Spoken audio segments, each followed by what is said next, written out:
A rear cam can help paint a full picture when an incident occurs. A dashcam with a front and rear cam is referred to as a two-channel system. We always recommend using a two-channel system over a one-channel system for maximum protection. There are some events that require a rear cam in order to fully understand why and how a collision occurred. Watch the front view of the collision. Now, watch the front and rear of the collision.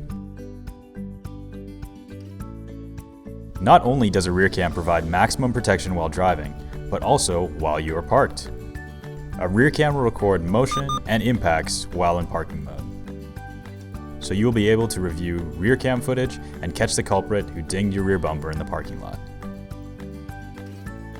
When reviewing footage on our PC Viewer software, the front and rear videos will play simultaneously, which makes reviewing videos simple and easy. You can even swap the focus between front and rear by a press of a button. If you have any questions regarding a rear cam, please make sure to contact our support team via phone or email.